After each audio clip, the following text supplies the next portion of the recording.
और मानसून को लेकर लगातार अच्छी खबरें आ रही हैं। इस बार 16 साल का रिकॉर्ड तोड़ा है मानसून ने अराइवल में। महाराष्ट्र में 35 साल का रिकॉर्ड टूटा है। मुंबई में तो रिकॉर्ड बना ही है, पहली बार ऐसा हुआ है कि इतनी जल्दी मानसून मुंबई में पहुंचा है। तो तमाम रिकॉर्ड यहां पर बन रहे हैं और इन सब के बीच ताज़ा अपडेट मानसून को लेकर क्या है, कहां कहां मानसून पहुंचा है, ये जरा हम आपको बता दें। तो अब आप देखिए कि जो ताज़ा हालात हैं उसको देखते हुए जो डेटा है उसमें अब तक जो मानसून है जहाँ जहाँ पहुँचा है, मतलब जिन राज्यों को पूरी तरह से कवर किया है ये हम आपको पहले बता रहे हैं।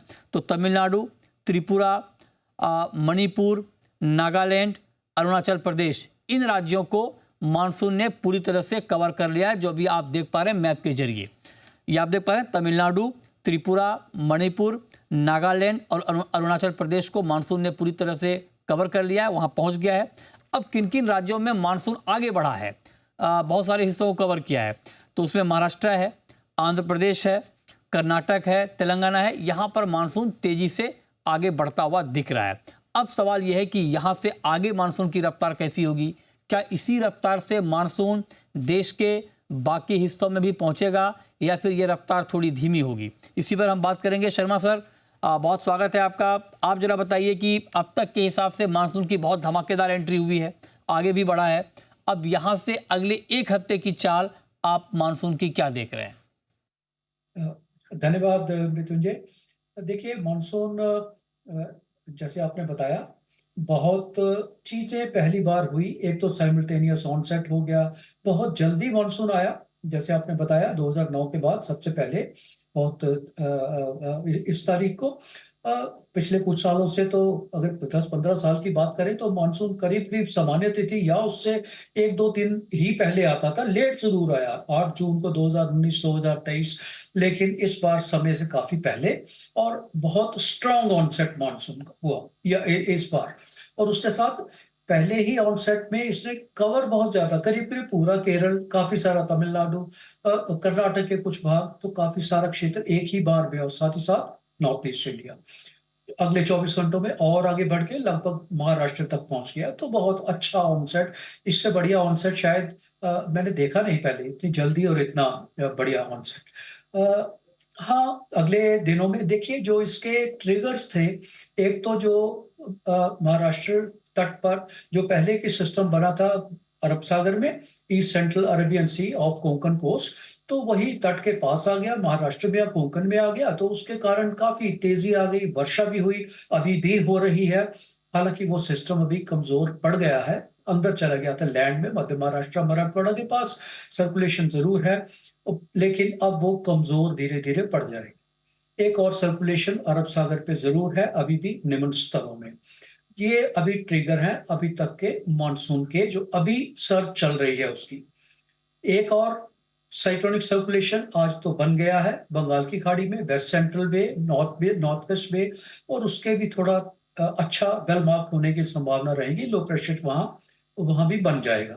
सो ये मानसून के ये ट्रिगर होते हैं, चाहे वो अरब सागर में हो। हालांकि अरब सागर वाले ज्यादा देर तक चलते नहीं।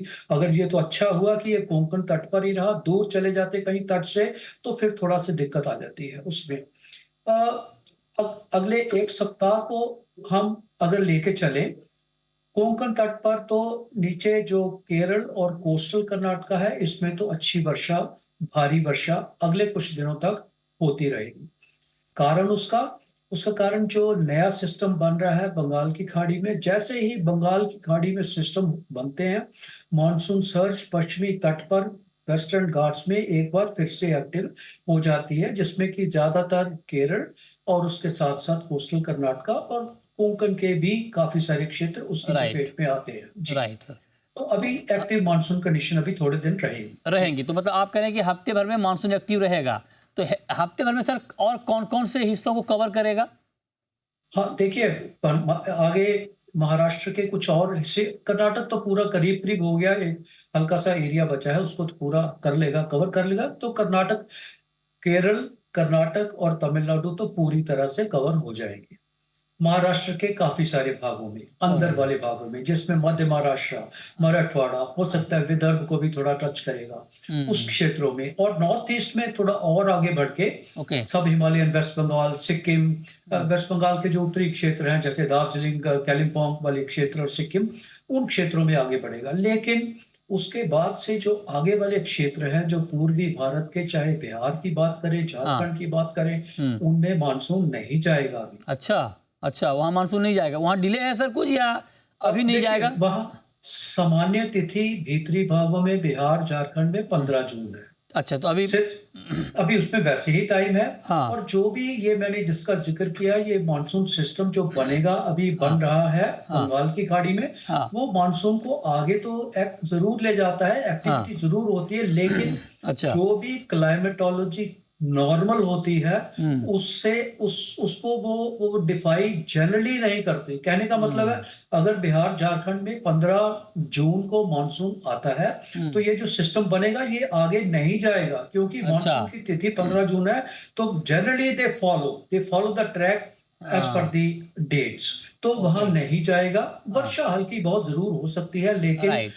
मानसून आगे वहां नहीं बढ़ेगा। और मुझे ऐसा लग रहा है, जैसे मैंने पहले भी जिक्र किया था आपके हाँ। साथ, कि हाँ। जून के शुरुआती दिनों में मानसून धीमा पड़ जाएगा, कमजोर पड़ अच्छा, जाएगा। जून में कमजोर पड़ जाएगा। ओके। बिल्कुल, पहले सप्ताह में कमजोर पड़ जाएगा। वर्षा सीमित रहेगी, केवल ओके। केवल पश्चिमी तट पर। हो सकता है केरल और कर्नाटक, हाँ। हाँ। उत्तरी कर्नाटक, हाँ। मुंबई में भी बारिश कम हो जाएगी, कोंकण में अच्छा। भी कम हो जाएगी।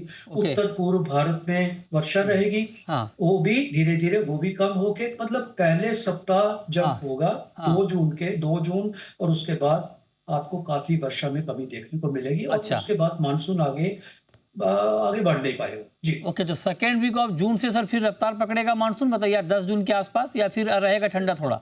देखिए, वो रफ्तार तब पकड़ता है जब ऑनसेट हो जाता है। जो भी मानसून के सिस्टम हैं, अगर वो बनते हैं बंगाल की खाड़ी में हाँ। विशेषकर, तो वही मानसून को और आगे ले जाते हैं, ओके। वही मानसून ट्रफ को भी एक्टिवेट करते हैं। तो हाँ। अभी तक तो उसका कोई संकेत नहीं है कि राइट। पहले हफ्ते में कोई ऐसा कुछ सिस्टम बन जाए जो राइट। उसको और आगे ले जाए, अभी ठीक नहीं है। है। एक तो बात, उसके लिए हमें एक सवाल सर और, क्योंकि लोगों को ये जानना भी चाहिए कि मानसून के ऑनसेट से और मानसून के आगे बढ़ने की रफ्तार या पूरी बारिश से कोई कोरिलेशन है नहीं।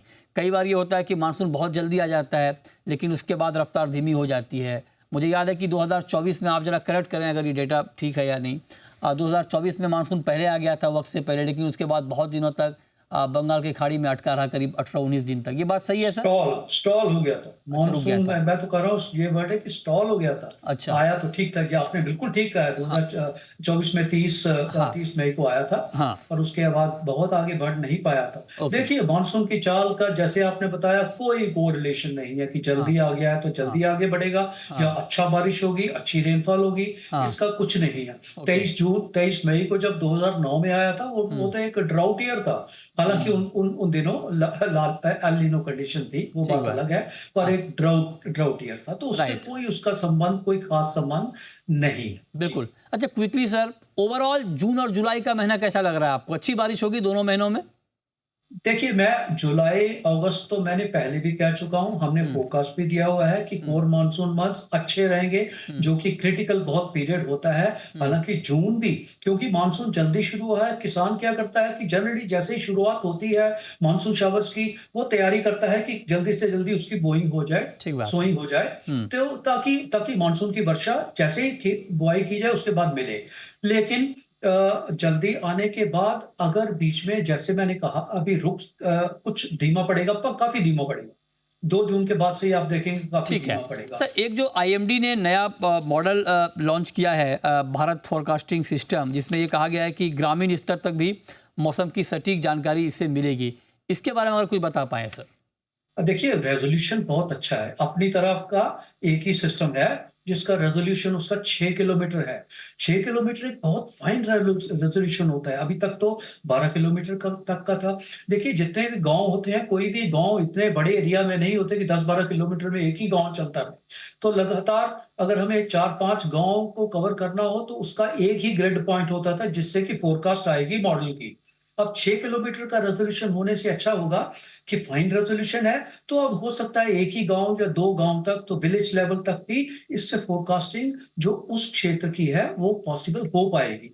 बहुत अच्छा है, ऐसा रेजोल्यूशन अभी कोई और मॉडल में नहीं है। अपनी तरह का एक ही मॉडल है जो जिससे कि फोरकास्टिंग, और होपफुली आई थिंक टेक्नोलॉजी तो अच्छी इम्प्रूवमेंट है पिछले कुछ सालों से, और इसके कारण काफी सारी इम्प्रूवमेंट हमें फोरकास्टिंग को देखने को मिलेगी। 6 किलोमीटर का रेजोल्यूशन काफी सारी दिक्कतों को हटा देगा। हमारी फोरकास्टिंग जो है काफी सटीक हो जानी चाहिए। बिल्कुल 100% तो नहीं हो सकता, लेकिन इम्प्रूवमेंट जरूर होगी, और बहुत अच्छी फोरकास्ट राइट। मानसून के समय में होगा। विलेज लेवल पे उस क्षेत्र में होने की संभावना बिल्कुल रहेगी। जी, जी, बहुत शुक्रिया जीपी शर्मा जी आपका हमारे साथ जुड़ने के लिए और धन्यवाद। मानसून पर डिटेल में बात करने के लिए।